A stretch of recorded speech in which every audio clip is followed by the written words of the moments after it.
আরামবাগের তেরোল গ্রামে অজানা জন্তুর আতঙ্ক ছড়িয়েছিল। সেই জায়গায় আরামবাগের বন দফতরের পক্ষ থেকে ওই এলাকায় রীতিমতো কয়েকদিন ধরেই তল্লাশি চালায় আধিকারিক আশরাফুল ইসলামের নেতৃত্বে। বসানো হয়েছিল দুটি খাঁচা। কয়েকদিনের প্রচেষ্টায় বন দফতরের খাঁচায় বন্দী হলো একটি বনবিড়াল।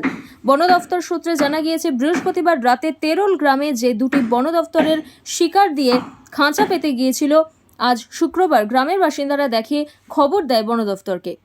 এরপর বনবিড়ালটিকে উদ্ধার করে নিয়ে যাওয়া হয় আরামবাগের ফরেস্ট অফিসে। এই প্রসঙ্গে কি জানা যাচ্ছে বন দফতরের আধিকারিক, তার মুখ থেকেই বিস্তারিত শুনুন। 24 আওয়ার্স আরামবাগের রিপোর্ট।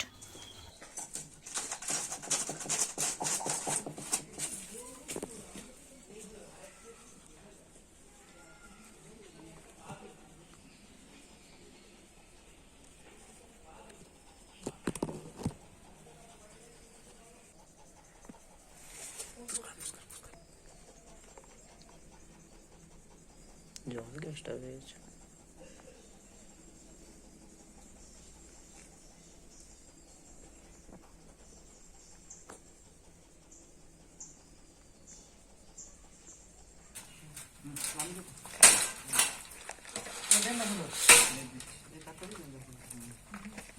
যা বড় জায়গায় আবার চলে যা যা।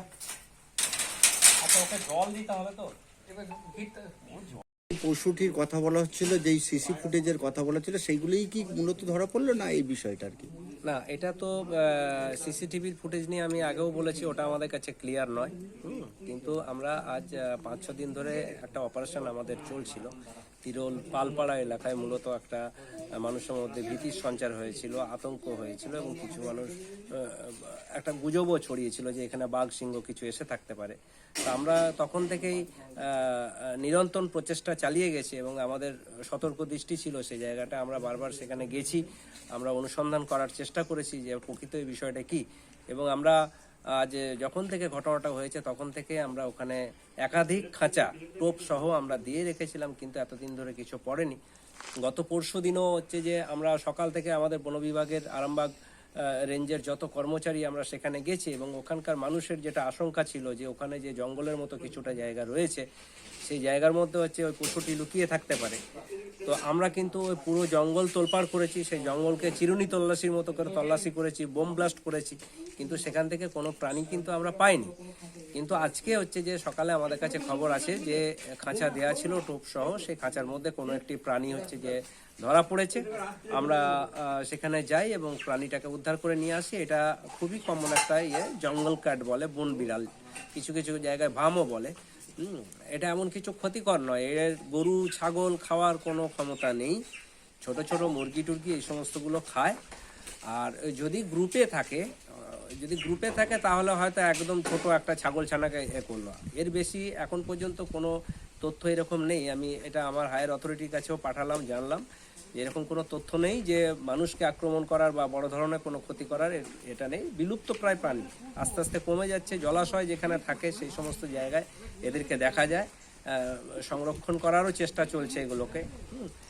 তো আপাতত আমরা যে তিরোলের পালপাড়া যেখানে এত কিছু একটা আতঙ্কের পরিস্থিতি ছিল, সেই জায়গা থেকে আমরা এই প্রাণীটাকে উদ্ধার করতে পেরেছি। একটা ছাগলের গলা পড়ে থাকতো, এগুলো কি আমি বলতে পারবো না। ছাগলের গলা আমরা কেউ দেখিনি। একটা গরুর মাথা ছিল, তো সেটাও আমরা যেটা দেখেছি, যেদিন বলে যে গরুর মাথা পড়ে রয়েছে, সেটা কিন্তু পুরনো আর জলে পড়েছিল, রক্তাক্ত হবে কাঁচা। হ্যাঁ, এবং ওটা পুরনো মাথা ছিল এবং আমাদের প্রাথমিকভাবে যেটা আমাদের অনুমান।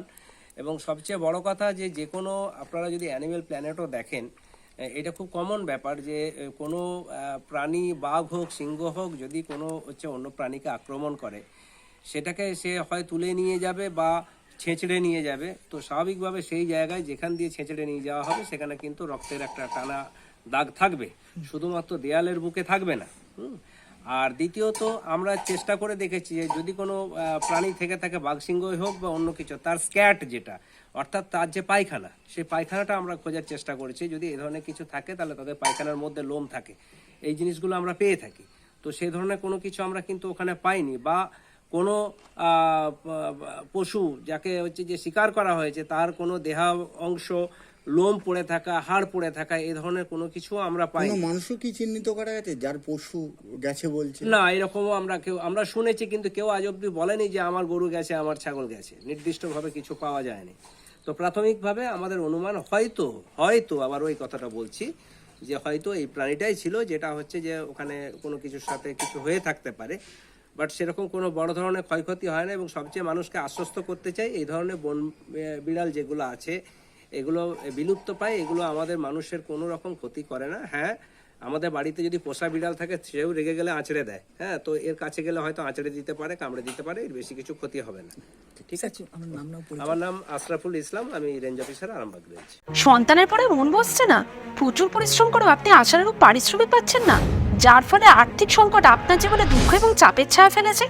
দিনার ভারে জর্জরিত স্বামী স্ত্রীর মধ্যে প্রতিনিয়ত ভুল বোঝাবুঝি বেড়েই চলেছে। নতুন বাড়ি কিনেছেন, কিন্তু সেই স্বপ্নের বাড়িটা যেন আরো দুর্ভোগ নিয়ে এসেছে আপনার জীবনে। আপনি ভাবছেন সস্তায় পাওয়া বাড়িটা নেওয়াটাই কি সঠিক সিদ্ধান্ত ছিল? এমনই সব দ্বিধাদ্বন্দ্ব এবং জীবনের কঠিন মুহূর্তে আপনাকে সঠিক পথে পরিচালিত করবেন আন্তর্জাতিক খ্যাতিসম্পন্ন স্বর্ণপদক ও স্বর্ণ মুকুটপ্রাপ্ত ডক্টর অজয় শাস্ত্রী। তিনি শুধু আপনাকে পথই দেখাবেন না, আপনার জীবনে সত্যিকারের সুখ, শান্তি, ঐশ্বর্য, অর্থ যেন সঠিক সময় আপনার কাছে পৌঁছে দেয় সেই দায়িত্বও নেবেন। তাঁর অভিজ্ঞতা এবং জ্ঞানের আলোতে আপনার জীবন হয়ে উঠতে পারে নিরুদ্বেগ ও সমৃদ্ধির পথে ধাবমান। তাই আর দেরি নয়, স্ক্রিনে দেওয়া নাম্বারে এখনই ফোন করে ডক্টর অজয় শাস্ত্রীর সাথে যোগাযোগ করুন। কে জানেন, হয়তো একটিমাত্র ফোনই আপনার জীবনকে বদলে দিতে পারে।